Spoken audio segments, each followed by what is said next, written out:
Right,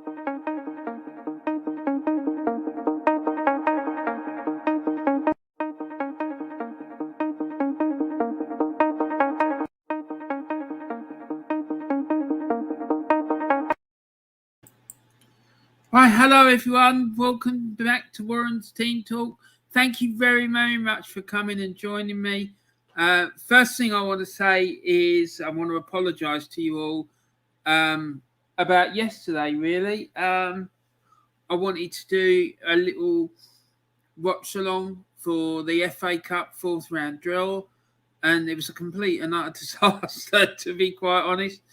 First of all, I was under the impression that they were going to do the draw as soon as the West Ham game finished.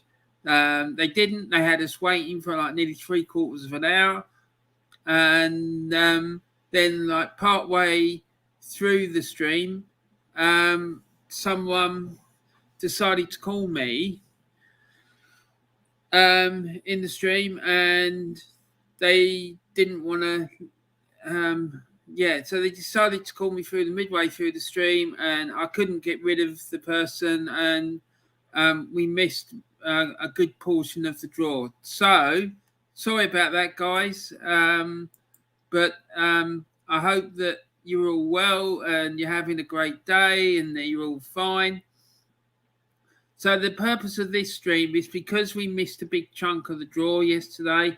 I'm just going to go through the draw with you, tell you who got who, get some comments from you about what you think about the draw, and we'll have just a general chat about it, really, and anything else that you want to talk about. So, let's see how that goes and see how we get on with it. And Taib's in the chat. Hi, Taib. Nice to see you, mate. Thanks for joining me. And Taib says, hi, Warren. So annoyed with Lego Head getting out. Mate, the clown is an absolute joker. I mean, he shouldn't have been given the job in the first place, in my opinion.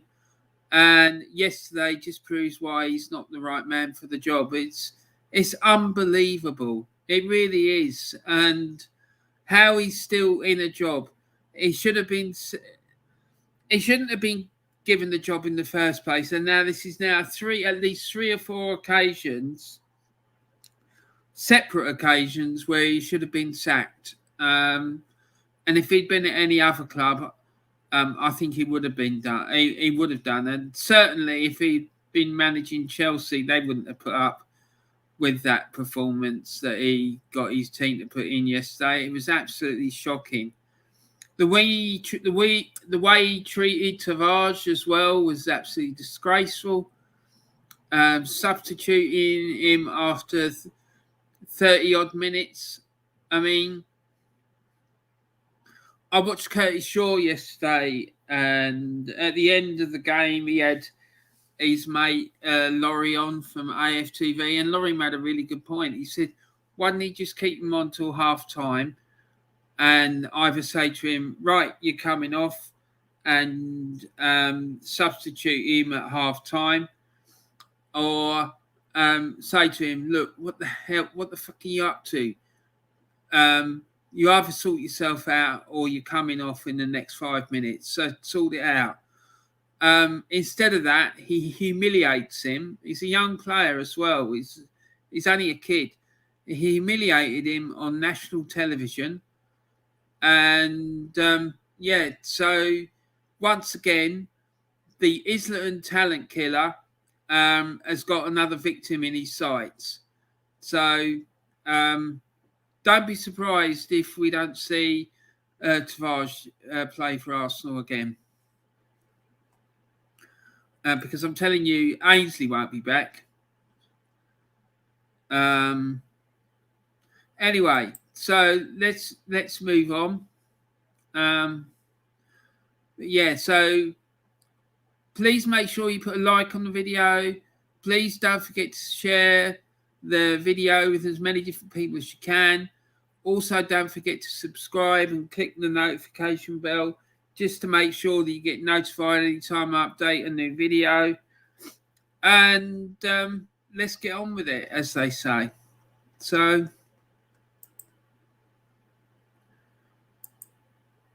So the draw, I'm just going to take myself off camera so that we can see the draw properly, right? Because I prepared this earlier so we can see the draw in full. So here we go. Here's the draw. I am going to put this on the Warren's Team Talk Facebook page tomorrow because there's one game that's got to be played tonight, which is the Man United Aston Villa game.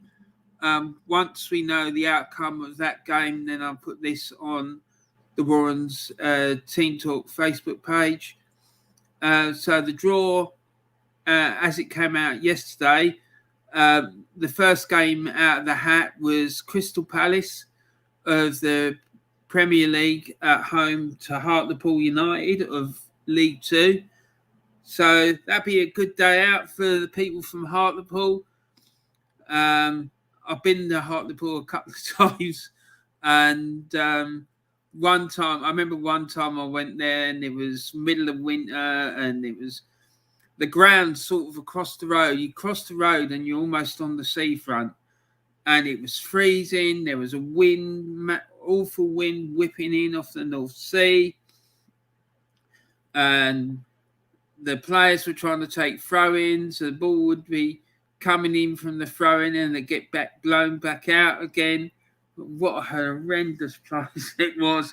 And I went there with Maidstone United, and I think that we took about 200 fans to the game. And it started raining, and we were in the away end, obviously.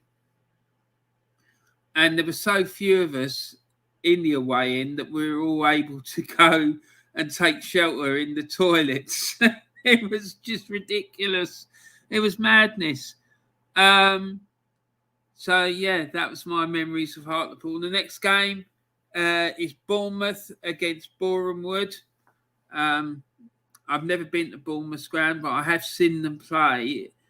And that was the game against Maidstone. And Bournemouth didn't come with a away kit, and the referee made them use Maidstone's away kit because he said there was a colour clash. So, yeah, that was quite interesting. And then Huddersfield Town against Barnsley. Huddersfield Town, obviously, the home of one of Arsenal's greatest ever managers, Herbert Chapman. Certainly put this clown that we got in the moment. If Herbert Chapman could see what was going on at Arsenal, he would be turning in his grave. I'm telling you that now. One of Arsenal's greatest ever managers. He was responsible for getting the tube station having its name changed from Gillespie Road to Arsenal. He also was responsible, I think, for getting numbers on the backs of players' shirts. He got the Arsenal dominating English football for something like 10, 11 years. They won. He wasn't the manager during all that time, but he put everything in motion for that to happen. And the remarkable thing about him was that he'd done it previously at Huddersfield as well. So he won the league title 3 times in succession with Huddersfield. And then he came to Arsenal, won it 2 years in succession with Arsenal.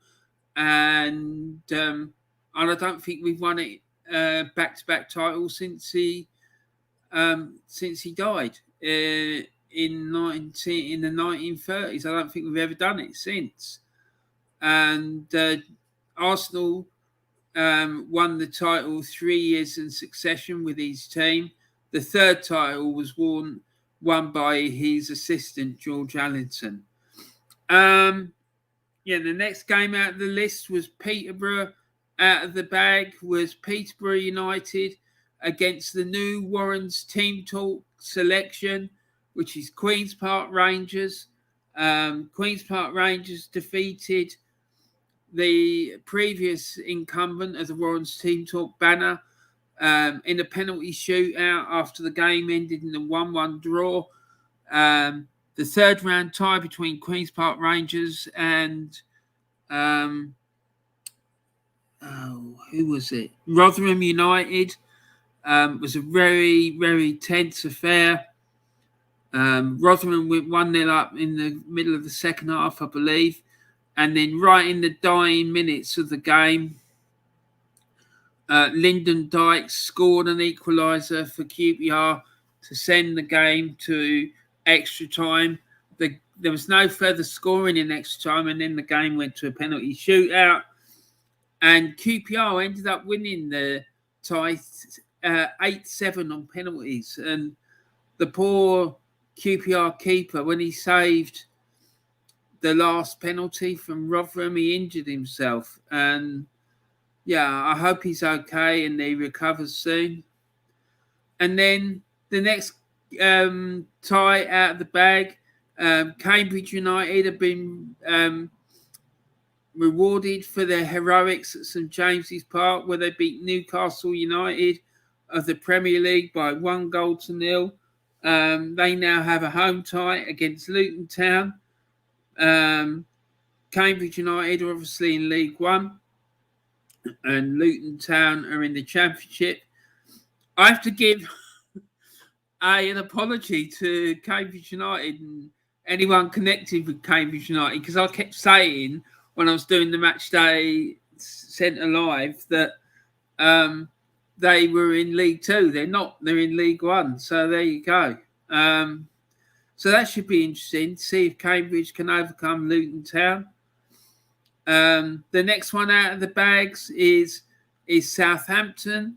They've got a home tie against Coventry City of the Championship. Coventry City are riding high in the Championship. I think they're in the playoff spots at the moment. So it'll be interesting to see if Southampton can overcome them. If it was played at the moment, I think it would be quite a tense affair.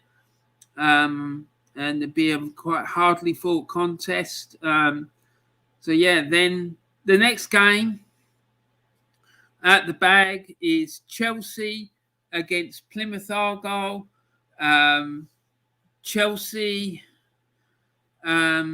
thumped Chesterfield 5-1 at the weekend in their FA Cup third round. Plymouth are currently plying their trade in League One. So you'd expect Chelsea to win that game fairly comfortably.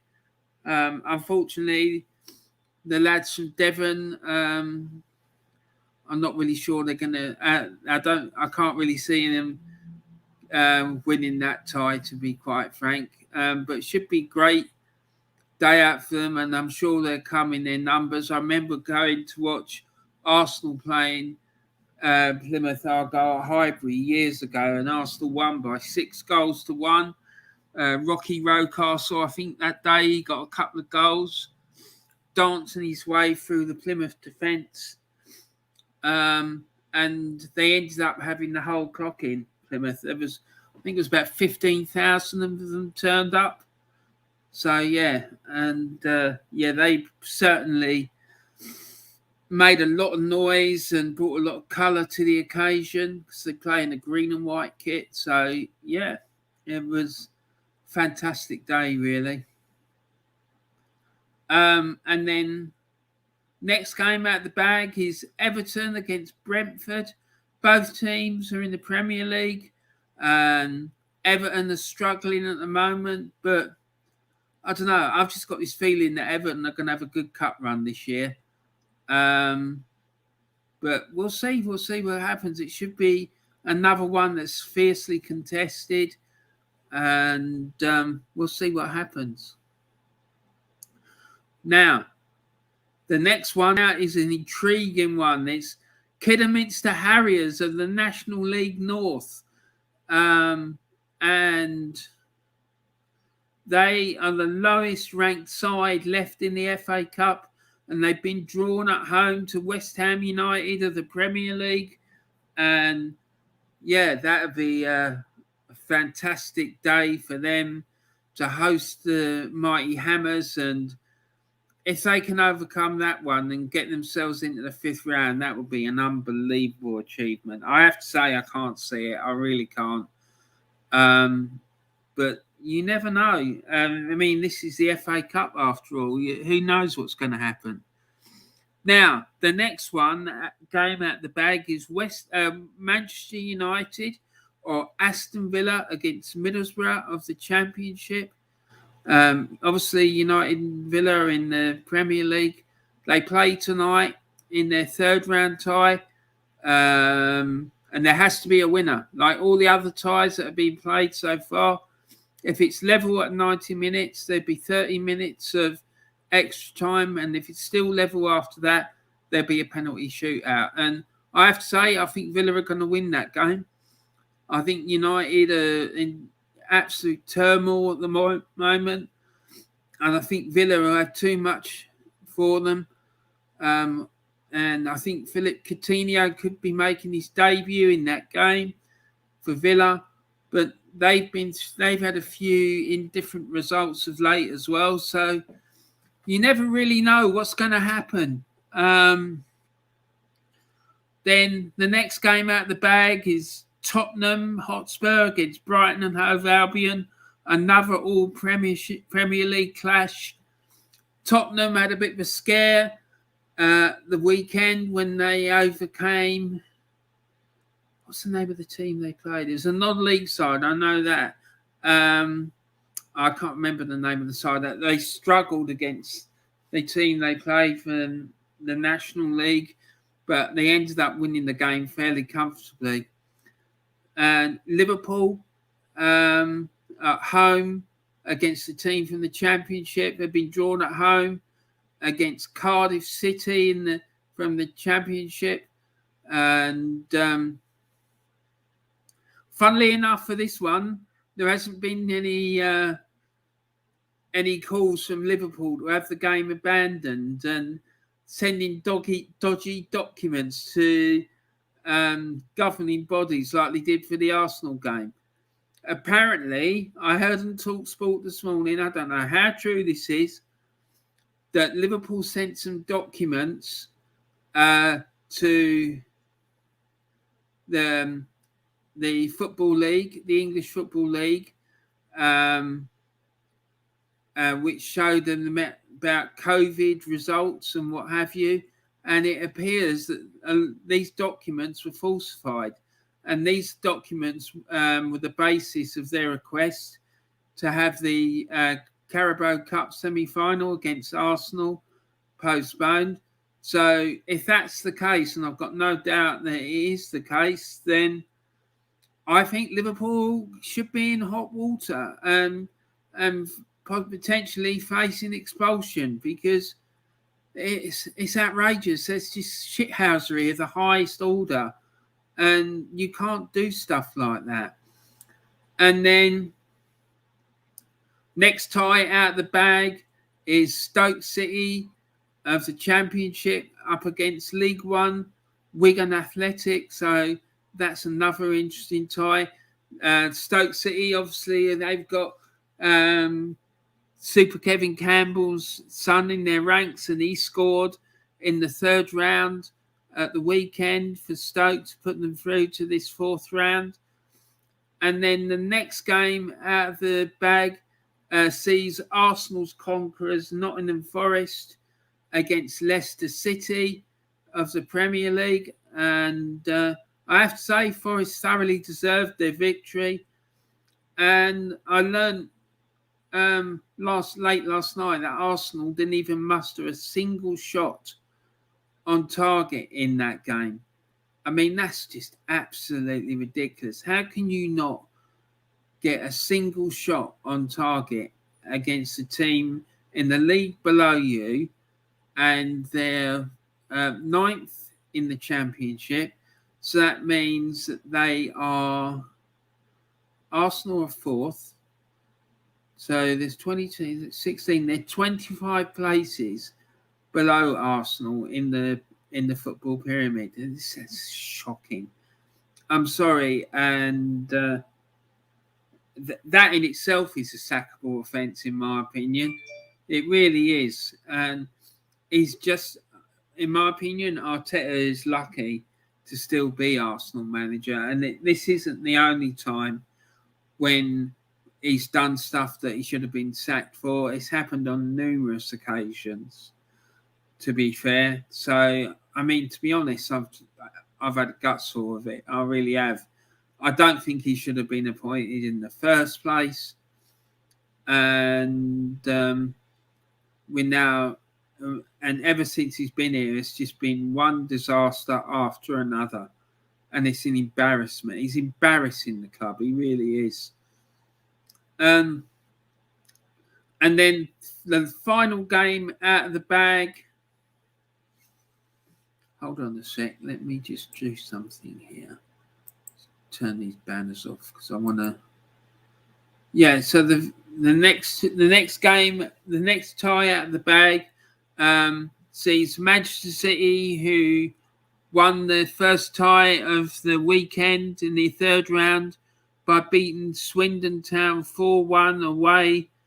They will play Championship side Fulham. And then last but not least, the final tie out of the bag sees Premier League Wolverhampton Wanderers take on fellow Premier League side Norwich City. And that concludes the draw for the fourth round of the FA Cup. Now, for me, obviously the ones that jump out to me is the Crystal Palace Hartlepool game and Bournemouth against Boreham Wood, and what else? And obviously the Peterborough United against Queen's Park Rangers one, because obviously Queen's Park Rangers are the Warren's Team Talk selection. And Chelsea against Plymouth Argol, Everton against Brentford, Kidderminster Harriers against West Ham,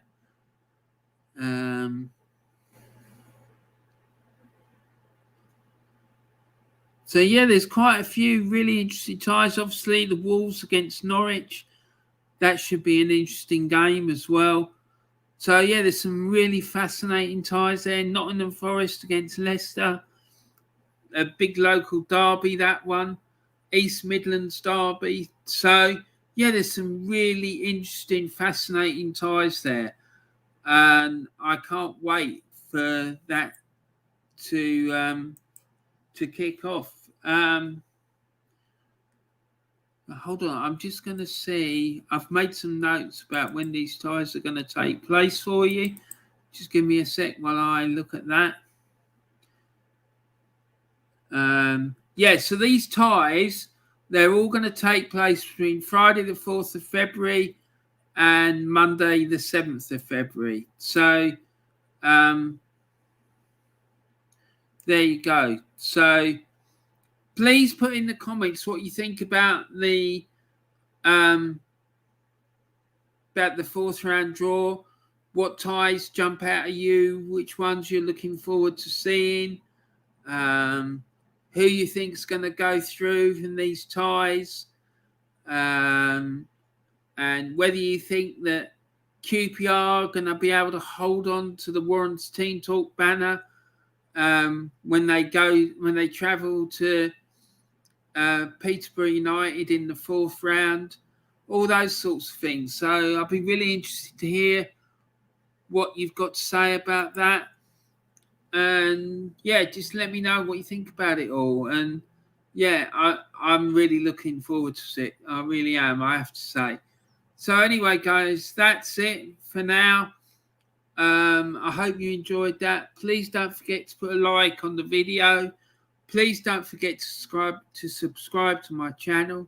And also, please don't forget to share the video around. And don't forget to put some comments in about what you thought about the draw and ties that are of interest to you and why, and what your tips are for the who's going to win it, who's going to win the FA Cup, and who you think is going to win their way through to the fifth round.